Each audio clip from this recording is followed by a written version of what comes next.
Salah satu teman saya kenalan. Terus waktu dia nyebut, dia mengatakan saya lahir 1976.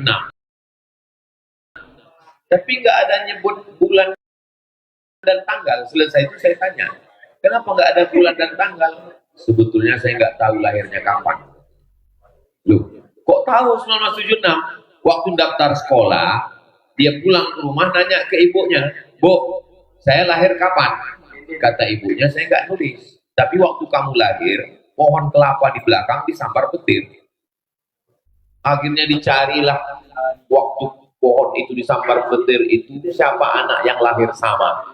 Disitulah dapat tahunnya 1976. Jadi orang yang tidak menulis biasanya mengkaitkan sesuatu dengan peristiwa. Dulu perasaan Ustaz Somad pernah datang ya. Kapan itu ya? Ya waktu COVID. COVID berarti 2020. Lockdown dari mulai Maret sampai Agustus saya nggak keluar. Maret, April, Mei, Juni, Juli, Agustus. 6 bulan saya nggak keluar. Sekali keluar ke Medan, timbang naik 6 kilo. Begitulah kita mengkaitkannya. Ibu lahirnya kapan? Saya nggak ingat Pak Ustadz, tapi saya lahir ketika Jepang masuk. Bapak lahirnya kapan? Saya lahir ketika kemerdekaan Republik Indonesia.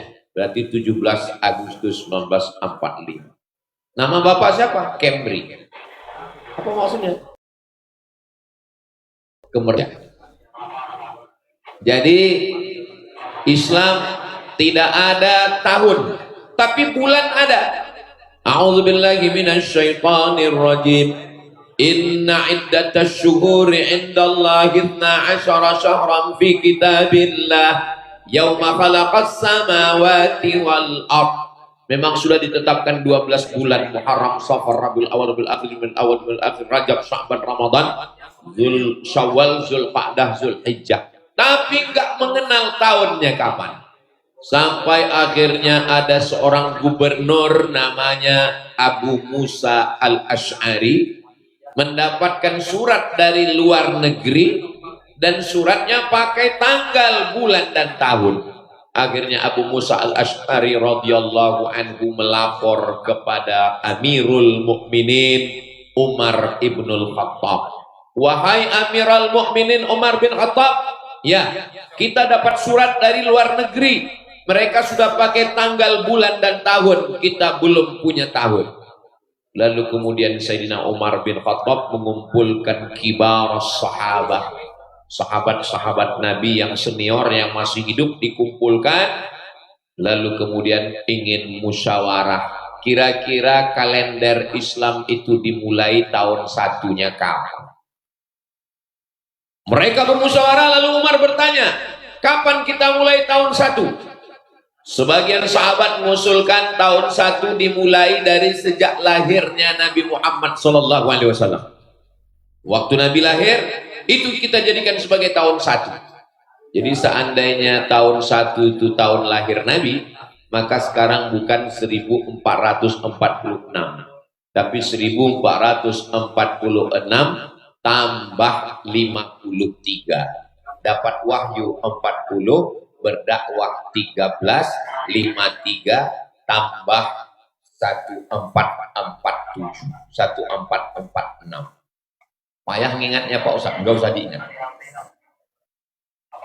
Tapi pendapat yang pertama ini ditolak, tidak diterima. Kenapa? Karena Nabi Muhammad SAW sudah lahir, tapi orang kafir musyrik masih menyembah Lata, Uzza, Manat, Hubal, Jibti, Taghut, Naham, Khamar, Zina, Murajalela. Maka sahabat masih bermusyawarah. Lalu kemudian ada pendapat yang kedua. Pendapat yang kedua, ternyata di luar sana ada layar gambar Ustaz Somad besar sekali. Jadi sahabat-sahabat yang berada di luar, jangan berkecil hati, karena Ustaz Somad yang di luar jauh lebih besar dari yang di dalam. Pendapat yang kedua mengatakan, bagaimana kalau tahun baru Islam itu dimulai dari sejak turunnya ayat Iqra bismi rabbikal ladzi khalaq khalaqal insana min 'alaqin iqra wa rabbukal akramul ladzi 'allama bil qalam 'allamal insana ma lam ya'lam. Seandainya tahun Islam itu dimulai dari sejak turunnya Al-Quran di Jabal Nur di Gua Hira, maka sekarang bukan 1446 tapi 1446 tambah 40 karena Nabi dapat wahyu umur 40 tahun. Pendapat yang kedua ini juga ditolak, tidak diterima. Lalu kemudian pendapat yang ketiga, bagaimana kalau tahun pertama Islam dimulai dari sejak meninggalnya Nabi? Ketika Nabi meninggal, itu dijadikan sebagai tahun 1. Alhamdulillah, pendapat yang ketiga ini juga ditolak.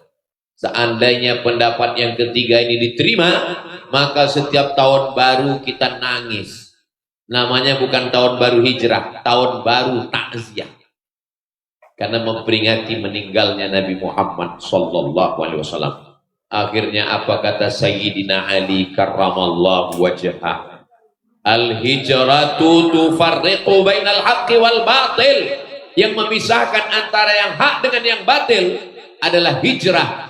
Maka kalau begitu kalender Islam dimulai tahun 1 sejak hijrahnya Sayyidina wa Maulana wa Syafi'ina wa Zukhrina wa Qurrati A'yunina Muhammad sallallahu alaihi wasallam, dan Khalifah Amirul Mukminin Sayyidina Umar Ibnul Khattab menyetujui pendapat itu, disetujui oleh sahabat. Inilah yang disebut dengan ijma' para sahabat. Jadi kalau ada orang mendefinisikan bid'ah, kalau tidak dibuat Nabi bid'ah, maka tahun baru hijrah adalah bid'ah.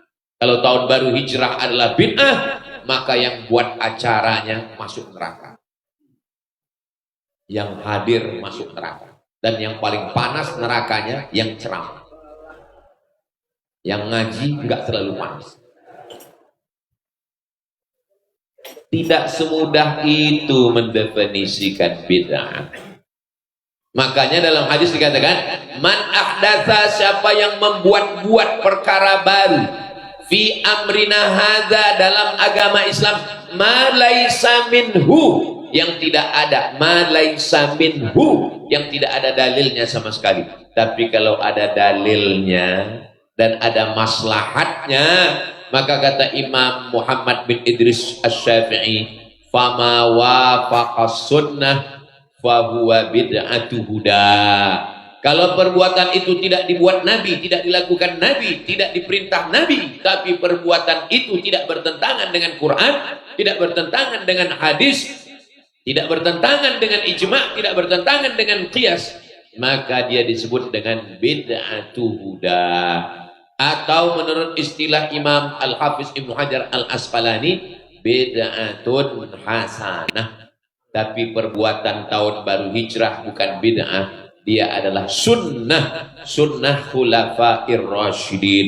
Berdasarkan hadis Nabi, alaikum bi sunnati, berpeganglah kamu kepada sunnahku, wa sunnatil khulafair rasyidin. Dan sunnah bukan cuma sunnah Nabi Muhammad, tapi ada sunnah Abu Bakar, sunnah Sayyidina Umar, sunnah Sayyidina Utsman, sunnah Sayyidina Ali, sunnah Khulafair Rasyidin. Ini adalah sunnah Sayyidina Ali yang disetujui oleh Sayyidina Umar Ibnul Khattab, sampai akhirnya kita masuk sepekan lagi insya Allah hari Jumat 1 Muharram 1447 Hijriah. Ustaz tahu hari Jumat itu kapan? Saya lihat di Google. Tapi penetapan bulan dalam Islam bukan melalui Google. Bagaimana menetapkannya? Sumu li ru'yatih, berpuasalah kamu ketika melihat anak bulan. Kami di Riau menyebutnya sebagai anak bulan. Karena kalau bulannya besar itu Badar. Tapi kalau bulannya kecil, bulan sabit namanya, karena bentuknya seperti sabit, bahasa Arabnya hilal. Dua-duanya sudah jadi nama orang Indonesia, Pak Badar dan Pak Hilal. Makanya siapa yang namanya Hilal itu jangan keluar menjelang tanggal 1 ini, karena dia sedang dicari-cari. melihat hilal. Jadi termasuk kita biasanya heboh melihat hilal ini kalau mau Ramadan dengan mau wukuf di padang Arafah. Tapi kalau di negara-negara Arab yang penetapan pakai Qamariyah, itu mereka menetapkannya adalah melalui ru'yah. Ru'yah artinya melihat anak bulan. Kemarin itu kenapa kita melaksanakan Idul Adha-nya itu tanggal 10? Ternyata ada satu orang di Aceh yang melihat anak bulan. Di Jawa nggak kelihatan, di Kalimantan tidak, di Papua tidak. Ternyata di Aceh mereka pasang teropong, kelihatan 4 pulau, kelihatan anak bulan. Lalu dia bersaksi, dan saksinya itu mesti tersumpah. Saksinya itu mesti disumpah oleh Bapak Kepala Kantor Kementerian Agama, Bapak Kanwil, hadir pada hari ini. Maka beliau bersumpah, wallahi tallahi billahi, demi Allah. Dan orang yang melihat anak bulan hilal itu mesti diperiksa matanya oleh dokter spesialis. Karena ada beberapa yang ngaku melihat anak bulan, rupanya bulu matanya gugur, kelihatannya seperti bulan, padahal tidak. Nah, jadi nanti 1 Muharram itu pun juga penetapannya tetap melalui LBH, Lembaga Hisab dan Ruqyah yang ada di Kementerian Agama. Dan kita ikut itu karena ati Allah wa ati Rasul wa ulil amri minkum. Saya mengikut keputusan Menteri Agama yang dibacakan oleh Menteri, yang dihadiri oleh Majelis Ulama Indonesia. Majelis itu artinya di dalam majelis itu ada utusan-utusan dari ormas-ormas.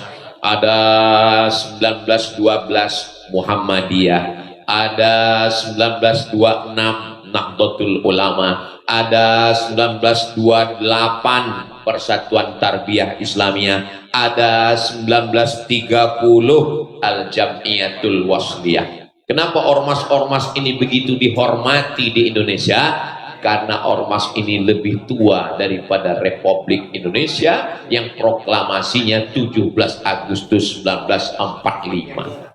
Muhammadiyah 1912, NU 1926, Perti 1928, Al-Wasliyah 1930. Jadi kalau ada orang yang heran, kenapa penentuan bulan itu ditetapkan berdasarkan ormas-ormas ngumpul? Itu adalah penghargaan Negara Kesatuan Republik Indonesia. Negeri ini tidak akan merdeka kalau tidak ada ormas-ormas dan ulama-ulama. Kenapa orang rela mati bersimbah darah, hilang nyawa?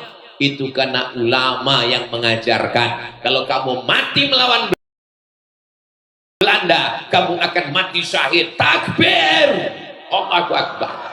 Akhirnya kita pun merdeka.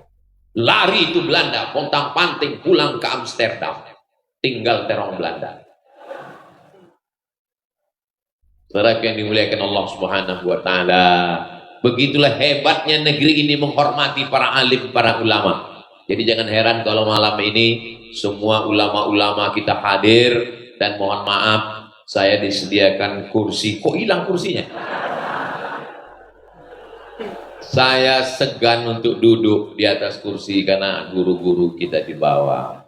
Itu sebenarnya. Sebetulnya tadi segannya di awal aja, ujungnya mau duduk juga.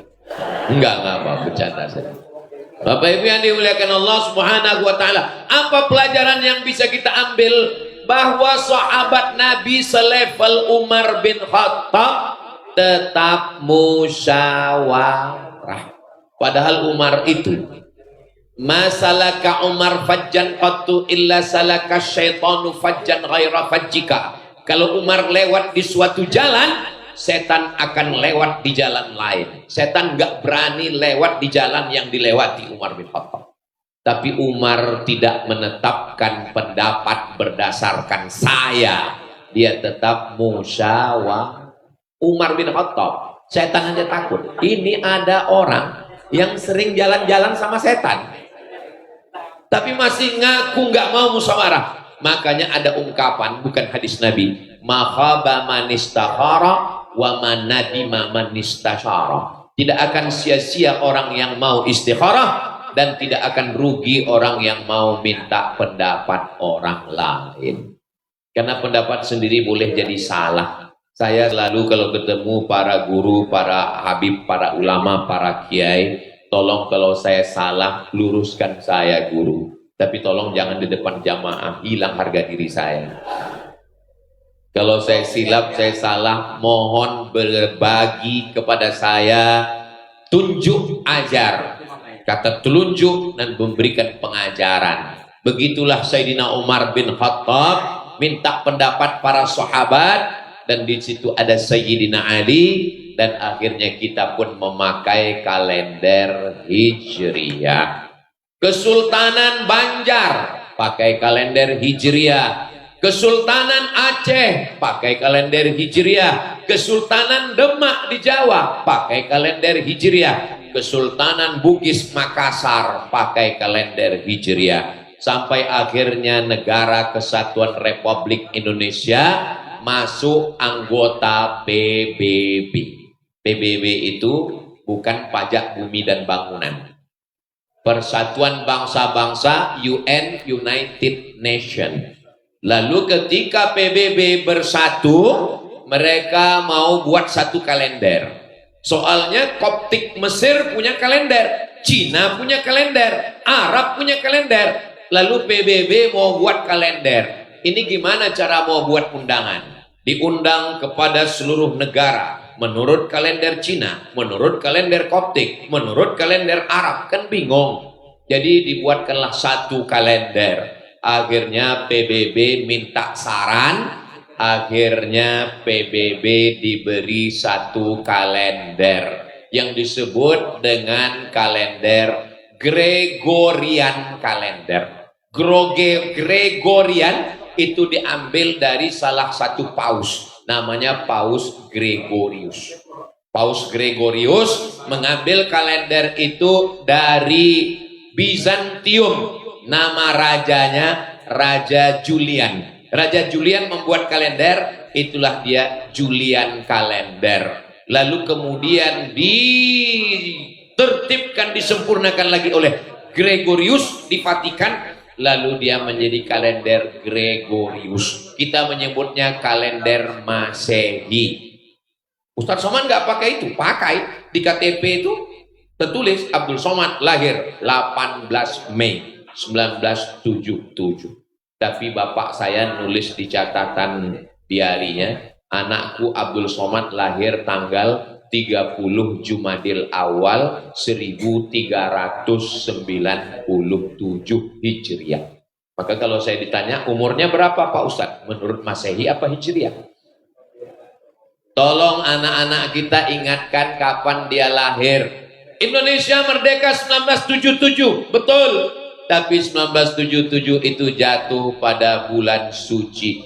Indonesia merdeka 1945, bulan Agustus, tanggal 17. Datanglah Sukarni menemui Presiden Soekarno. Bagaimana kalau kita merdekanya tanggal 16 Agustus? Kata Presiden Soekarno, jangan 16, terus 17. Kenapa 17? Karena umat Islam bersimpuh kepada Allah 17 kali sehari semalam. Dan umat Islam memperingati nuzul turunnya Al-Quran pada tanggal 17 Ramadan. Presiden Soekarno itu, beliau nasionalis, tapi dalam masalah agama, Syekh Ali Jum'ah, mantan mufti Mesir, Al-Azhar Kairo, apa kata ulama Maroko? Seandainya terbakar semua kitab usul fikih selama Syekh Ali Jum'ah masih hidup, cukup. Apa kata Syekh Ali Jum'ah? Dulu Al-Azhar hampir ditutup oleh Presiden Gamal Abdul Nasir. Indonesia merdeka 17 Agustus 1945. Siapakah negara pertama yang mengakui kemerdekaan Indonesia? Negara pertama yang mengakui Indonesia merdeka adalah Mesir. Kenapa Mesir? Karena Presiden Soekarno berteman dekat dengan Gamal Abdul Nasir. Gamal Abdul Nasir mau menutup Al-Azhar. Lalu kemudian datang Presiden Soekarno. Kata Presiden Soekarno, katanya kamu mau menutup Al-Azhar. Iya. Kata Presiden Soekarno dengan lembut, kami di Indonesia mengenal bukan Mesir. Kami mengenal Mesir karena Al-Azhar. Al-Azhar tidak jadi ditutup karena obrolan Presiden Soekarno dengan Gamal Abdul Nasir. Cerita ini bukan Abdul Somad yang ngarang. Cari videonya di YouTube. Kalau nggak ketemu, nanti saya share. Kami di Indonesia kenal bukan Mesir. Yang kami kenal Al-Azhar. Karena Al-Azhar lebih tua dari Mesir. Pondok-pondok pesantren, ketika mereka baca kitab pelajaran bahasa Arab, ditulis oleh Mahmud Yunus. Syekh Mahmud Yunus tamat Al-Azhar tahun 1925. 20 tahun sebelum Indonesia merdeka. Begitulah saya ingin menceritakan bahwa Mesir, Indonesia itu semua dibangun oleh ulama. Makanya kalau pondok pesantren, anak-anak santri tidak dibangkitkan semangat nasionalismenya, nanti dibenturkan. Ada orang yang mengatakan kalau saya mengatakan Pancasila berarti anti-Islam. Kalau ada orang yang mengatakan Allahu Akbar berarti anti Pancasila. Ini membenturkan antara agamis dan nasionalis. Padahal bisa diterapkannya Pancasila karena ulama-ulama mundur selangkah untuk maju 10 langkah. Pancasila, satu, ketuhanan yang Maha Esa dengan menjalankan syariat Islam bagi pemeluknya. Saudara kita yang ada di timur ketakutan. Nanti kalau syariat Islam dilaksanakan, jangan-jangan kami dikhitan. Akhirnya karena kita waktu itu musuhnya 3, Belanda, Jepang, komunis, PKI. Ya udah, kalau begitu supaya kita aman, damai, yang penting jangan misah, yang penting bersatu, yang penting Indonesia. Akhirnya dibuanglah 7 kata itu. Pancasila, ketuhanan yang Maha Esa. Itu sejalan dengan Qul huwallahu ahad, Esa, tunggal, tidak berbilang. Qul huwallahu ahad, ketuhanan yang Maha Esa. Tuhan yang mana? Tuhan banyak. Tuhan yang mana yang dimaksud? Itulah yang dibaca setiap hari Senin.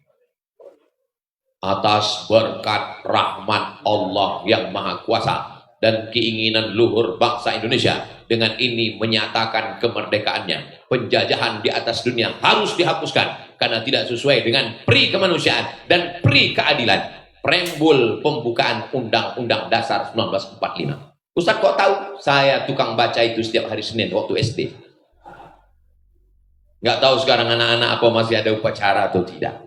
Saudara yang dimuliakan Allah Subhanahu wa Ta'ala, orang yang ngerti sejarah, orang yang paham bahwa ulama dengan negara tak bisa dipisahkan, maka ukhuwah bukan sekedar mempersaudarakan suku, ukhuwah bukan sekedar mempersaudarakan bangsa, tapi ukhuwah di sini adalah mempersaudarakan ormas, partai, aliran pemikiran nasionalis religius yang tidak bersaudara adalah dengan ateis. A tidak, T Tuhan, is aliran, aliran yang tidak percaya kepada Tuhan tidak bisa hidup di Indonesia. Kenapa? Karena Indonesia berdasarkan Pancasila, sila pertamanya adalah ketuhanan yang Maha Esa. Ini orang yang tidak bertuhan sekarang lagi mancing-mancing, kepingin supaya diakui, kepingin supaya diangkat, diterima berdasarkan demokrasi. Nggak bisa, kecuali mau mengganti dasar negara. Bisa subversif. Selama Indonesia masih ada,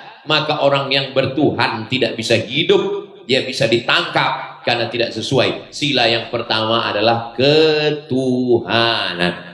Adapun agama saudara kita berbeda dengan kita, wala ana abidum ma'abattum wala antum abiduna ma'abud lakum dinukum. Itulah ayat yang dibacakan qori kita tadi. Fa'lam annahu la ilaha illallah. La ilaha illallah, betul.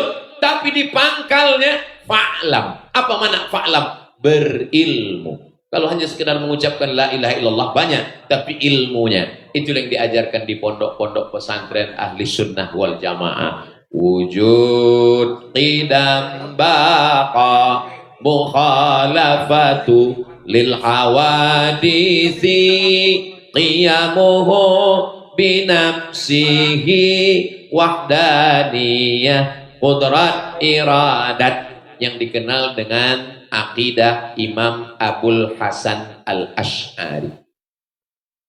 Yang pertama kali minta buatkan kalender Imam Abu Musa Al-Asy'ari.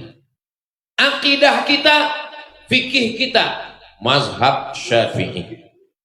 Kalau India Pak Ustadz, mazhab Hanafi.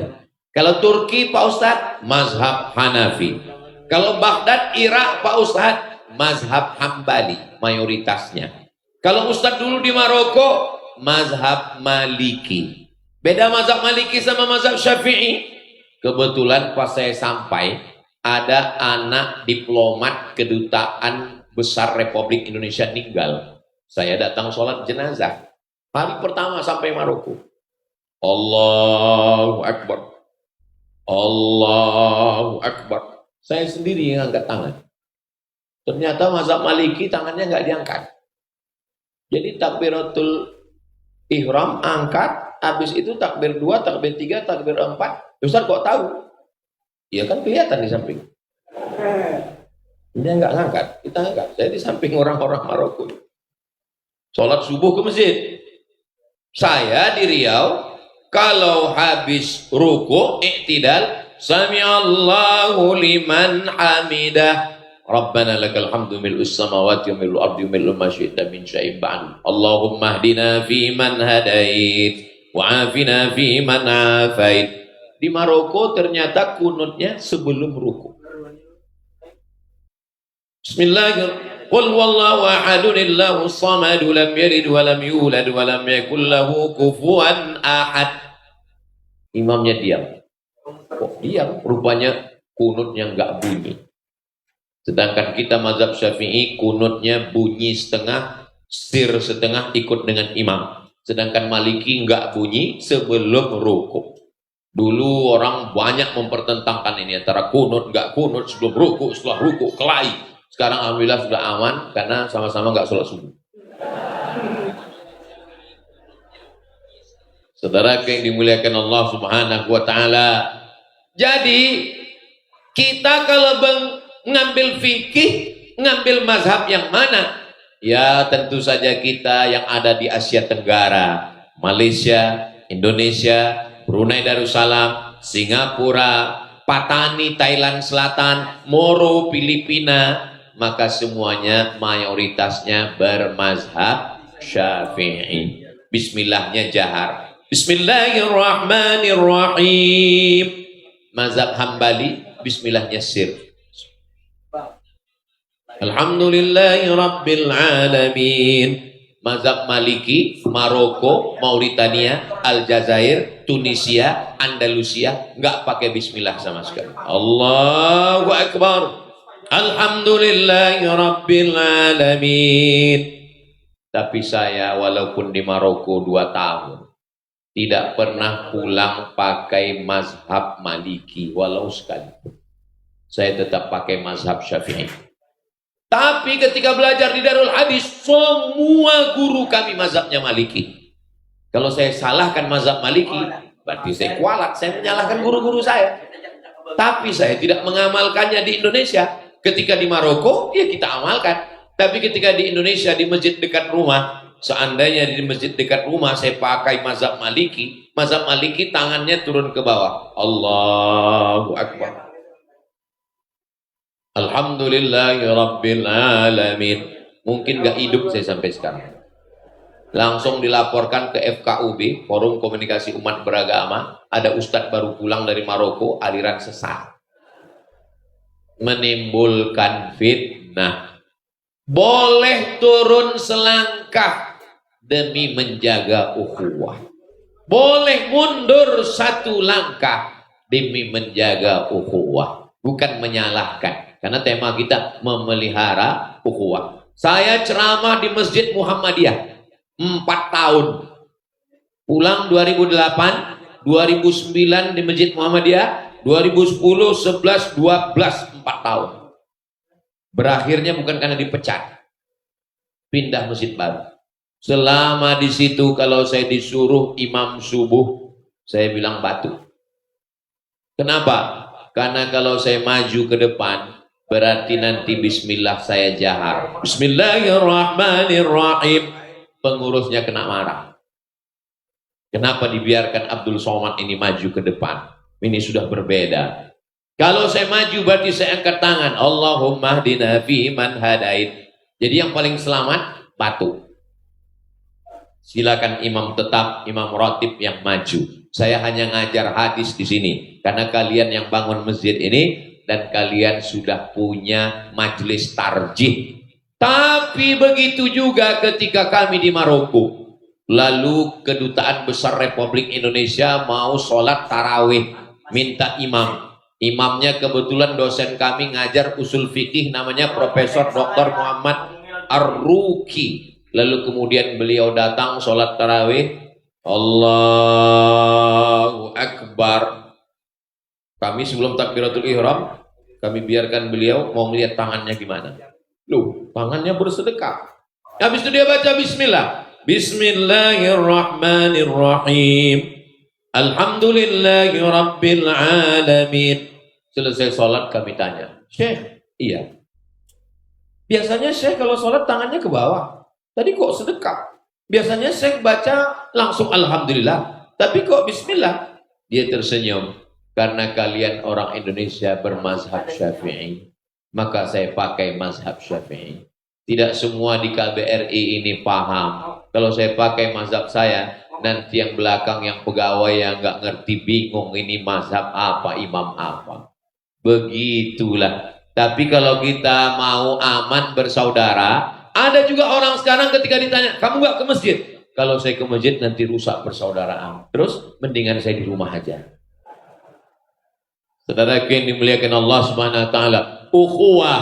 Umar bin Khattab, Amirul Mukminin, mengajarkan kita ukhuwah. Dia tetap bertanya kepada sahabat, kira-kira kapan tahun 1 dimulai? Maka alhamdulillah tahun 1-nya adalah tahun hijrahnya Nabi Muhammad sallallahu alaihi wasallam. Ketika hijrah, ada seorang laki-laki namanya Suhaib Ar-Rumi. Rumi berarti dia berasal, biasanya orang dulu ujung namanya itu menunjukkan asal dia. Suhaib Ar-Rumi berarti dia berasal dari negeri Rom. Kiai Haji Mahmud Sarkani Al-Banjari berarti berasal dari Banjar. Jadi ujung nama itu, kalau dari Makkah Al-Makki, dari Madinah Al-Madani, Ar-Rum. Sahabat Nabi ada yang berasal dari Rum. Rum adalah Romawi, namanya Suhaib Ar-Rumi. Ada sahabat Nabi lagi namanya Salman Al-Farisi. Faris, bukan Prancis. Faris artinya Furs, Persia. Persia itu sekarang di mana? Iran. Artinya apa? Sahabat Nabi itu ada yang dari Persia, ada yang dari Rum, dan ada sahabat Nabi itu bernama paling populer, perbuatannya azan. Perbuatannya azan, tapi nama dia Bilal. Sampai sekarang kalau mau azan tetap nyari Bilal, padahal nama Bilalnya Abdul Somad. Tetap dicari Bilal mana, Bilal mana. Saking kan populernya dia. Bilal berasal dari negeri kampung namanya Nubia. Nubia itu letaknya Mesir di atas, Sudan di bawah. Yang menyatukan Mesir dengan Sudan adalah Sungai Nil. Sungai Nil menyatukan Mesir di atas, Sudan di bawah. Antara Mesir dengan Sudan ada perbatasan, namanya Nubia. Orang Nubia ini warna kulitnya dua, hitam dan hitam sekali. Bilal bin Rabah, walaupun kulitnya hitam, dia berasal dari Afrika Utara. Tapi begitu Nabi Muhammad sallallahu alaihi wasallam membebaskan kota Makkah Al-Mukarramah, Setelah Ka'bah dibersihkan dari belhara Lata, Uzza, Manat, Hubal, Jibti, Taghut, Naham, lalu kemudian diperintahkanlah Bilal naik ke atas Ka'bah. Belum ada menara. Bilal mengumandangkan azan. Allahu Akbar, Allahu Akbar. Apa kata orang kafir musyrik jahiliyah yang belum Islam melihat itu? Apa kata dia? Alhamdulillah, bapak saya sudah mati duluan sehingga tidak melihat burung gagak hitam azan. Kenapa Nabi tidak memerintahkan Sayyidina Ali yang naik ke atas? Kalau Sayyidina Ali yang naik ke atas, orang akan berkata, Sayyidina Ali sepupu Nabi, Sayyidina Ali Quraisy, Sayyidina Ali kulitnya putih. Kenapa bukan Utsman yang naik ke atas? Kalau Utsman yang azan, apa kata orang? Karena Utsman orang kaya, karena Utsman Quraisy, karena Utsman kulit putih.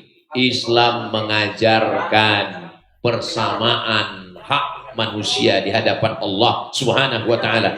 La farqa bainal arabi wal ajam, wala farqa bainal abyadi wal aswad. Seandainya yang masuk surga itu yang putih, bagaimana dengan orang Afrika? Apakah masuk neraka mereka?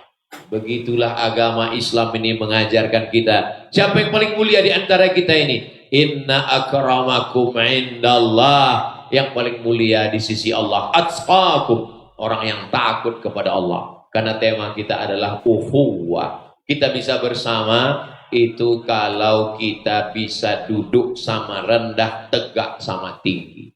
Duduk sama rendah, pakaiannya sama. Ini kalau nggak dikenalkan, saya nggak tahu yang mana Kajati, yang mana hakim pengadilan tinggi, yang mana bapak wali kota. Saya sangka ketua remaja masjid. Masih muda. Begitulah semuanya kita. Tapi karena dikenalkan, bilang tak kenal maka tak sayang. Tak kenal maka tak sayang, tak sayang maka tak cinta. Mudah-mudahan dengan perkenalan kita malam ini, kita semakin saling menyayangi. Sayang itu bahasa Arabnya rahmah. Rumah, darur rahmah. Rumah tempat orang berkasih sayang. Inilah nama masjid kita. Tertulis di atas, daftar giliran khotib dan Bilal. Masjid Darur Rahmah. Saudara yang dimuliakan Allah Subhanahu wa taala. Jadi sahabat Nabi itu ada yang berkulit putih, ada yang berkulit hitam, ada yang dari Romawi, ada yang dari Persia, ada yang dari Afrika. Malah yang menjadi musuhnya tertulis dalam Al-Qur'an, Tabbat yada Abi Lahab. Abi Lahab bukan orang Afrika, Abi Lahab bukan orang berkulit hitam.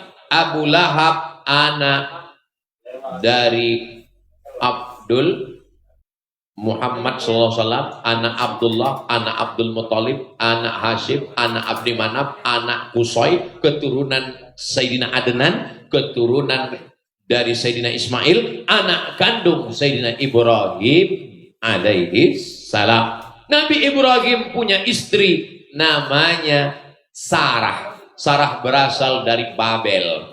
Babel itu bukan Bangka Belitung. Babilonia, Irak. Tahun 1800 mereka pindah dari Irak menuju Palestina. Mudah-mudahan Allah menolong saudara kita di Palestina. Tidak punya anak. Umur 86 tahun berdoa, Rabbi habli minas shalihin, Rabbi habli minas shalihin. Akhirnya Nabi Ibrahim menikah dengan seorang perempuan bernama Hajar. Hajar dari Mesir. Jadi Nabi Muhammad itu punya hubungan dengan Mesir 2 kali. Yang pertama, neneknya adalah orang Mesir, Hajar. Yang kedua, anak perempuan, anak laki-lakinya bernama Ibrahim, meninggal umur 18 bulan dari seorang perempuan Mesir bernama Maria Al-Qibtiyah. Apa yang ingin saya sampaikan? Bahwa Islam ini sudah bercampur aduk. Ada orang Babilonia, ada orang Mesir, ada orang Arab, ada orang macam-macam. Dan Allah mengangkat derajat orang dengan ilmunya. Dulu, kata Kiai, dulu orang Indonesia kalau datang belajar ke Makkah, dia diejek dengan ejekan yang menyakitkan hati. Apa bunyi ejekannya? Jawi Bagar. Jawi maksudnya semua yang datang dari Nusantara ini disebut Jawi. Dari Kalimantan, dari Sulawesi, dari Papua, dari Sumatera disebut dengan Jawi. Jawi Bagar. Bagar artinya lembu. Jawi Bagar, orang Nusantara seperti lembu. Kenapa dikatakan seperti lembu? Karena ngomong Arabnya nggak lancar. Sampai akhirnya Allah mengangkat derajat orang-orang yang datang dari Nusantara ini. Ada seorang ahli hadis mengajar di Masjidil Haram. Kitabnya dicetak di Darul Fikri Beirut. Namanya Syekh Mahfuz At-Termasi. Termasi dari Tremas, Pacitan, Jawa Tengah. Syekh Jawa Timur. Syekh Mahfuz At-Termasi, Pacitan, Jawa Timur mengambil sanad hadis dari Syekh Abu Bakar Ad-Dimyati. Beliau mengambil hadis dari Syekh Ahmad Sayyid Ahmad Zaini Dahlan. Dan kemudian beliau punya murid. Syekh Mahfuz At-Termasi itu punya murid dari Jawa Timur, dari Jombang. Namanya Hadratus Syekh Muhammad Hashim Al-Ash'ari. Syekh Hashim Ash'ari mengajarkan hadis setiap bulan Ramadan, khataman Sahih Bukhari. Orang-orang dunia ini mengambil sanad hadis dari Masjidil Haram. Nanti tertulis dalam sanadnya Syekh Mahfuz At-Termasi, naik derajat. Lalu kemudian ada ulama yang bergelar Sayyid Ulama Il-Hijaz. Sayyid artinya pemimpin. Ulama, pemimpin ulama. Hijaz artinya Makkah dan Madinah. Makkah dan Madinah itu disebut dengan daerah otonomi khusus, namanya Hijaz. Makanya ada nama orang Hijazi. Hijazi artinya orang Makkah dan Madinah. Ternyata pas ditanya-tanya orang Palangkaraya. Hijazi, orang Makkah dan Madinah. Ada ulama bergelar Sayyid Ulama Il-Hijaz, menulis tafsir pakai bahasa Arab. Tafsirnya dicetak di Lebanon. Namanya Syekh Muhammad Nawawi Al-Bantani dari Banten. Naik lagi nama ulama-ulama Nusantara. Lalu kemudian puncaknya, ketika itu Makkah Madinah belum dikuasai oleh King Abdul Aziz. King Abdul Aziz menguasai Makkah Madinah baru pada tahun 1924. Sebelum itu Makkah itu dipimpin oleh Syarif, namanya Syarif Hussein. Ketika Syarif Hussein sedang sholat jadi imam di istana, lalu kemudian makmumnya namanya Syekh Soleh Al-Kurdi. Syekh Soleh Al-Kurdi orang Kurdistan. Syekh Soleh Al-Kurdi membawa mantunya. Nama mantunya Syekh Ahmad Al-Khatib. Ditakdirkan Allah, Syarif Hussein membaca ayat, tersalah waktu baca ayat. Diluruskan oleh Syekh Ahmad Khatib. Setelah sholat, beliau terpukau dengan hafalan dan keilmuan Syekh Ahmad Al-Khatib. Akhirnya Syekh Ahmad Al-Khatib diangkat menjadi imam Masjidil Haram. Namanya Syekh Ahmad Al-Khatib Al-Minkabawi, orang Bukit Tinggi, yang menjadi imam Masjidil Haram, meninggal tahun 1915.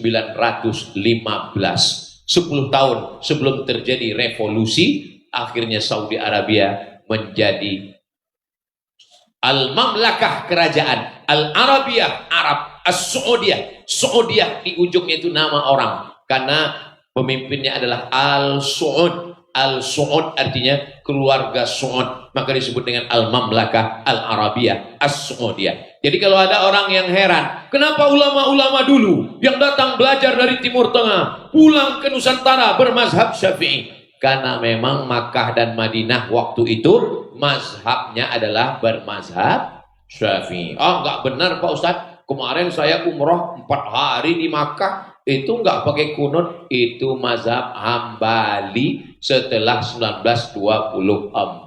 Ini jamaah kita sebelum berangkat disegarkan dulu, diberi penyuluhan dulu, jangan sampai dia 4 hari di sana pulang menyalahkan semua imam masjid. Ulama yang 40 tahun di sana, pulanglah seorang ulama dari Makkah Al-Mukarramah. Lalu kemudian kalau dari Makkah naik kapal laut, itu mampirnya ke Sumatera dulu. Turun di Sumatera. Namanya Syekh Abdul Somad Al-Falembani. Falembani artinya Palembang. Turunlah dia di Palembang. Sahabatnya pun ikut turun. Satu kapal, satu guru. sama-sama murid dari Syekh Muhammad bin Abdul Karim Samman, mursyid tarekat Sammaniyah. Namanya Syekh Muhammad Arsyad Al-Banjari. Jadi Syekh Muhammad Arsyad Al-Banjari pernah mampir di Sumatera waktu pulang dari Makkah sama-sama dengan Syekh Abdul Somad Al-Falembani. Lalu Syekh Abdul Somad Al-Falembani turun di Palembang, Syekh Muhammad Arsyad Al-Banjari lanjutkan perjalanan ke Batavia. Sampai di Batavia beliau sholat. Rupanya di tempat sholat itu ada salah ukur arah kiblatnya di Batavia di Jakarta. Beliau luruskan. Setelah itu barulah beliau pulang memenuhi permintaan Sultan Banjar. 30 tahun di kota Makkah Al-Mukarramah tetap bermazhab Syafi'i. 3 hari umroh pulang berubah jadi mazhab Hambali. Pentingnya kita ngaji dan paham sejarah kalau kita mau menjaga ukhuwah. Ukhuwah ini mesti dijaga bukan dengan hari besar Maulid Nabi, Isra Mi'raj, Nuzul Quran. Bagus, nggak salah. Tapi setelah itu ngaji. Abah-abah guru-guru kita, Masya Allah, Tabarakallah. Setelah ini ngaji. Kami sudah hijrah Pak Ustadz. Hijrahnya apa? Hijrah menyambut tahun baru hijrah. Habis itu nggak pernah ngaji lagi. Maka urutkan arah kiblat ini amat sangat penting. Terjadi tsunami di Aceh tahun 2004. Akhirnya kata menurut ilmu geologi ilmu bumi, katanya ada kerak bumi yang bergeser di laut Aceh. Akhirnya ketika kerak bumi bergeser, airnya turun ke bawah, lalu kemudian tiba-tiba naik lagi ke atas menyapu pantai. Maka efek dari pergerakan kerak bumi berefek, maka kerak bumi di Sumatera mesti diperiksa ulang. Akhirnya arah-arah kiblat di Medan, di Aceh, di Riau, di Palembang disuruh ukur ulang oleh Kementerian Agama. LBH, Lembaga Badan Hisab dan Ruqyah, LBHR, diukur lagi. Jadi di Riau itu nanti kalau Bapak Ibu datang ke Pekanbaru, ada masjid namanya, tempat saya mengajar, Masjid Akramun Nas. Jadi letak imamnya di sini, tapi garis sholatnya miring ke sana, ke tiang. Jadi orang sujudnya tidak ke sini lagi. Pas ditanya, kenapa begini Pak? Karena terjadi tsunami, pergeseran kerak bumi diukur ulang. Cuman anehnya, 1 kilometer dari situ ada masjid raya. Masjid raya kiblatnya nggak bergeser. Saya kok nggak bergeser? Kalau memang betul bergeser, berarti kan bergeser satu kota. Ternyata setelah ditelusuri memang waktu membangun salah ukur. Jadi ada juga hikmahnya di situ.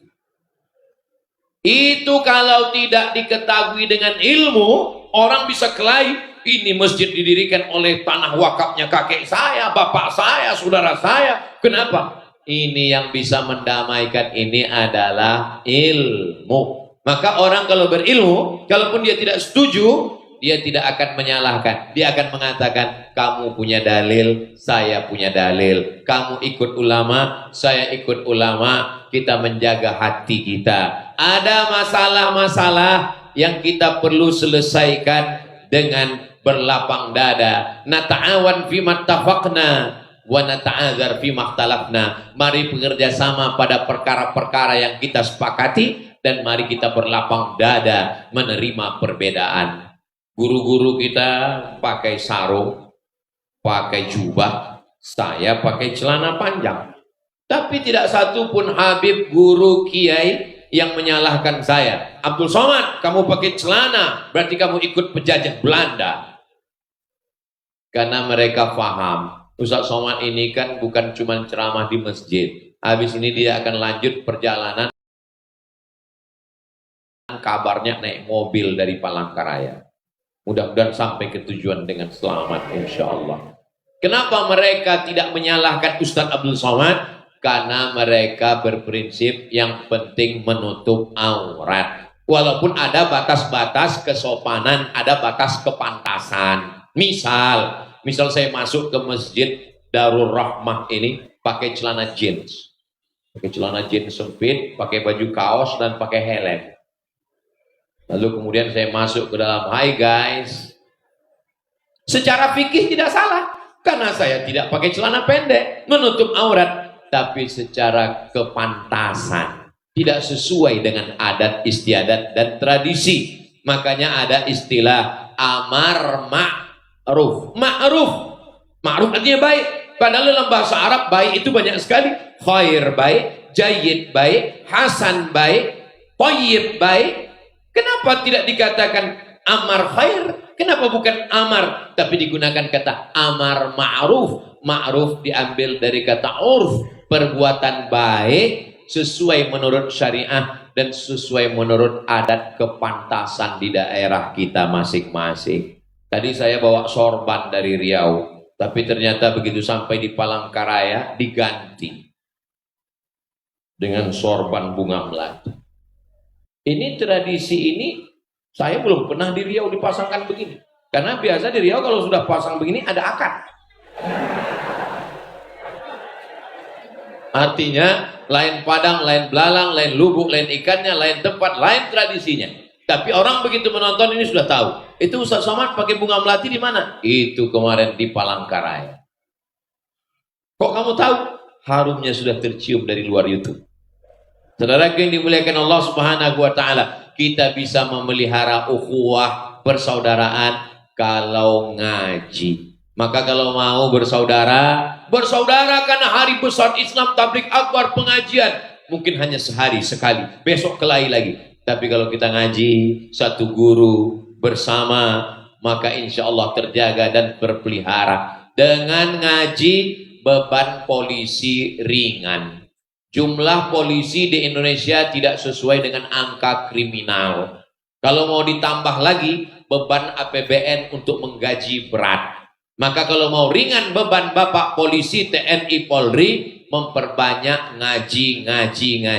Yang ngajinya adalah ahli sunnah wal jamaah. Kalau beban Bapak polisi ringan, maka beban Pak Kajati juga ringan.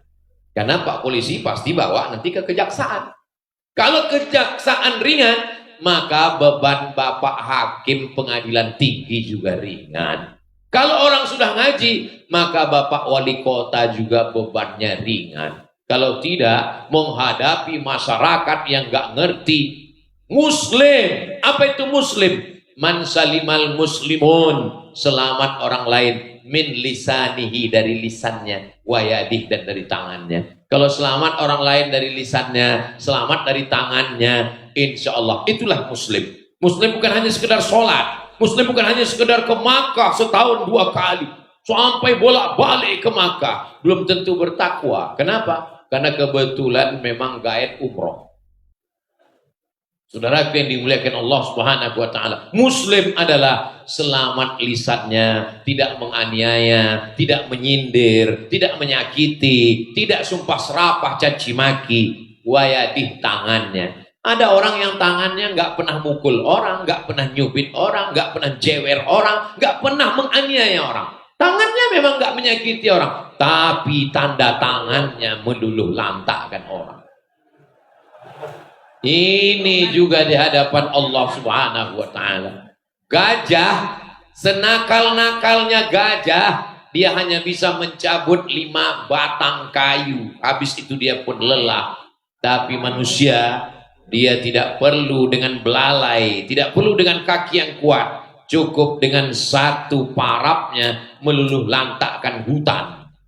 Lalu ketika hutan sudah habis, longsor. Kalau sudah longsor, banjir. Berapa orang yang teraniaya. Inilah orang yang nanti ketika dia menghadap Allah Subhanahu wa taala, ya'ti yaumul qiyamah, dia menghadap Allah di padang mahsyar. Apa yang terjadi? Sholatnya banyak, tahajudnya banyak, zikirnya banyak, khatam Quran, haji dan umrah. Tapi ternyata dia sudah menganiaya orang. Orang yang dia aniaya itu datang menuntut dia di hadapan Allah Subhanahu wa taala. Ukhidat hasanatuhu, diambil sholatnya, diambil puasa sunatnya, diambil khatam Qurannya, diambil zikirnya, diberikan kepada orang yang dia aniaya. Karena waktu itu tidak bisa membayar dengan dirham dan dinar. Setelah orang-orang yang dianiaya itu ngambil, ternyata sholatnya habis, puasanya habis, zikirnya habis, umrohnya habis, yang ngantri masih panjang. Ukhidat khotoyahum, diambil dosa mereka. Summa turihat ilaih, dicampakkan kepada dia. Summa turihat finnar, dimasukkan dia ke dalam api neraka. Inilah orang yang masuk neraka bukan karena zina, masuk neraka bukan karena judi, masuk neraka karena menganiaya orang lain. Ceramah terlalu panjang juga termasuk penganiayaan. Itu makanya Ustaz Somad itu di mana-mana dia selalu mengatakan ceramahnya 60 menit. Sesuai dengan tertulis di botol 600 ml. Kecuali di Masjid Darul Rahmah. Ini ada pengecualian 62 menit.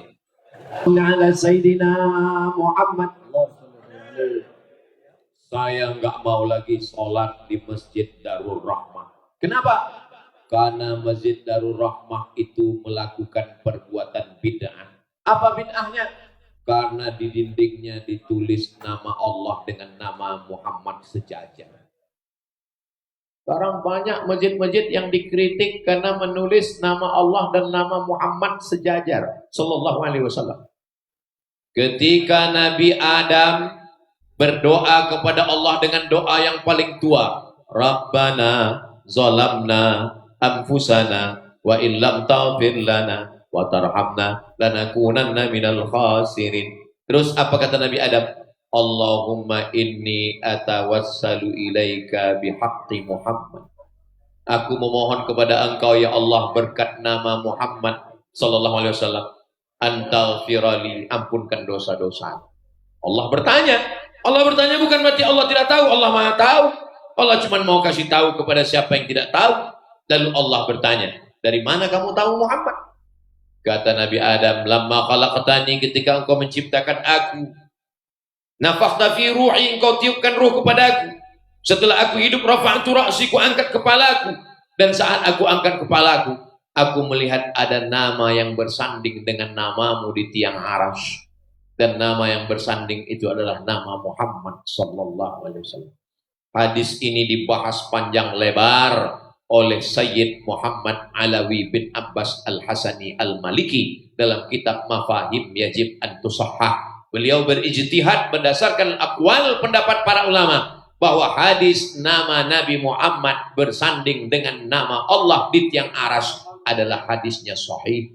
Itulah yang menjadi dalil Masjid Darul Rahmah menyandingkan nama Allah dengan nama Muhammad sallallahu alaihi wasallam yang ada di situ. Nanti mana tahu ada orang yang datang kemari musafir jalan-jalan lalu kemudian dia mengkritik, potongkan video ini, kirim ke grup dia. Saya tidak mau datang ke Masjid Darul Rahmah. Kenapa? Karena mereka menulis nama-nama. Di belakang ada nama pintu pertama Abu Bakar Siddiq, yang kedua Umar, yang ketiga Utsman, yang ketiga Ali. Kenapa nama-nama itu mesti ditulis di atas? Karena ketika itu terjadi konflik sejarah yang luar biasa. Akhirnya orang membenci karena dianggap Sayyidina Abu Bakar, Sayyidina Umar dan Sayyidina Utsman merampas khilafah Sayyidina Ali. Ali dianggap adalah pengganti setelah Nabi Muhammad. Maka Abu Bakar, Umar dan Utsman merampas kekuasaan. Maka mereka tidak mau menerima tiga sahabat, Sayyidina Abu Bakar, Sayyidina Umar dan Sayyidina Utsman. Maka untuk membedakan masjid ahli sunnah dengan masjid syiah, maka ditulislah di mimbar-mimbar masjid Sayyidina Abu Bakar, Umar, Utsman, Ali. Tapi di mimbar masjid ini enggak ada Pak Ustaz. Karena Masjid Ar-Rahmah tidak menulisnya di mimbar, ditulis di pintu sebelum masuk melihat mimbar. Itulah kenapa, untuk membedakan. Begitu juga ketika dia tidak sekedar ditulis, karena tidak semua orang bisa baca. Mata sudah melihat, telinga mesti mendengar. Itulah mengapa ketika jeda sholat tarawih, Al-Quran di masjid ini ada baca Abu Bakar Siddiq. Ada. Berarti saya yakin ini masjid ahli sunnah wal jamaah. Saudara yang dimuliakan Allah SWT, ulama membuat-buat itu semua, bukanlah mereka membuat tanpa ada alasannya. Maka kalau kita mau menjaga ukhuwah, tidak ada jalan lain kecuali ngaji, ngaji, ngaji. Saya tidak mau takbir akbar malam ini hilang begitu saja. Nanti ketika ditanya, katanya kemarin Ustadz Somad ada tablik akbar di Palangkaraya. Ya, gimana kemarin? sampai jalan pun kami payah. Saya tidak mau begitu. Saya mau setelah ini kajian subuhnya makin ramai. Bacaan kitab dengan abah-abah guru semakin semangat. Ini hanya sekedar tablik akbar menjaga ukhuwah dan menyambut tahun baru Islam. Nanti silakan buat tahun baru Hijriah di kantor, di rumah, di musola, di masjid, dilanggar buat. Kalau ada yang membid'ahkan Maulid Nabi bid'ah, Nuzul Quran bid'ah, tahun baru Hijrah bid'ah, Isra Mi'raj bid'ah, enggak usah dilawan. Buat aja terus sampai akhirnya yang bilang bid'ah capek. Bid'ah. Nanti Bapak Kajati buat, di kantor pengadilan tinggi buat. Apalagi kalau Pak Kajati yang buat, orang nggak berani bid'ah. Karena kalau macam-macam kami tutup di pengadilan. Kantor wali kota buat, kepala dinas, kepala badan, kepala kantor buat semua, buat himbauan, buat pernyataan kepada semua RT, RW, Kades, Kadus, Lurah, buat acara menyambut tahun baru Hijrah. Buat nanti pas menyambut tahun baru Hijrah bukan hanya sekedar pengajian, ada lomba jadi imam, ada lomba baca doa kunut, ada lomba jadi khotib. Mungkin kita di kota Palangkaraya tidak krisis khotib, tapi kalau kita musafir perjalanan berhenti di jalan, mampir di musola, di surau, di masjid, apa kata pengurus masjid? Mohon maaf, khotib sudah kita tunggu 10 menit, enggak juga datang. Akhirnya kita sholat zuhur saja. Maka kita buatkan pelatihan khotib, diadakan bengkel khotib. Khotib-khotib yang sakit perlu dimasukkan ke bengkel supaya dia semangat. Orang yang enggak pernah pengajian, enggak pernah ke masjid, dia datang hari Jumat, disitulah kesempatan dia untuk mendapatkan wasiat takwa. Mesti saat itu khotib naik ke atas mimbar dengan suara menggelegar sampai copot itu kabel-kabel yang ada. Tapi justru di hari itulah dia mendengarkan lagu Nina Bobo dengan kipas angin dan AC lelap. Sampai akhirnya dia pun terbangun dan ngomong ke sebelah, kok pendek sekali khutbahnya. Hari ini karena tidak ada yang bisa jadi khotib, maka kita sholat zuhur. Maka wajib salah satu anak kita ngangkat tangan, tetap sholat Jumat. Kamu kecil bisa? Bisa. Dia akan naik ke atas. Alhamdulillah. Wassalatu wassalamu ala rasulillah. Ya ayyuhalladzina amanu taqullah. Usikum wa nafsi bitaqwallah. Allahumma fir lil muslimina wal muslimat. Habis itu dia duduk. Habis dia berdiri lagi. Alhamdulillah. Wassalatu wassalamu ala rasulillah. Ya ayyuhalladzina amanu taqullah. Usikum wa nafsi bitaqwallah. Allahumma fir lil muslimina wal muslimat. Aqimis shalah. Itulah khutbah terpendek dalam sejarah. Ketika selesai sholat Jumat, orang komplain, kenapa khutbahnya pendek sekali? Syukur saya bisa, kamu enggak. Akhirnya selamat orang semua. Jadi momentum 1 Muharram 1447 nanti jangan hanya sekedar tausiah, ceramah, doa, tablik akbar, apalagi kalau sampai lomba kata sambutan, tapi buatlah acara yang membangkitkan semangat anak-anak kita semua, insya Allah. Akhirnya itulah yang dapat saya sampaikan. Tadi saya mulai jam 8:30, sekarang sudah jam 9:30 lewat 10. Ini sudah lewat 10 menit melewati jarak waktu di tempat lain. Ini sudah melanggar kode etik. Di akhir majelis, mari kita sama berdoa kepada Allah. Mudah-mudahan segala niat baik kita sampai, diberikan kesehatan zahir dan batin. Para alim ulama kita panjang umur, berkah ilmunya untuk kita. Para pemimpin kita adil dan amanah. Untuk niat yang baik ini semuanya semoga sampai kepada Allah. Bijahi suratil Fatihah. A'udzubillahi minasyaitonirrajim. Bismillahirrahmanirrahim. Alhamdulillahirabbil alamin. Arrahmanirrahim. Maliki yaumiddin. Iyyaka na'budu wa iyyaka nasta'in. Shiratal mustaqim. Shiratal ladzina an'amta 'alaihim ghairil maghdubi 'alaihim waladdallin. Amin. Terima kasih segala perhatian.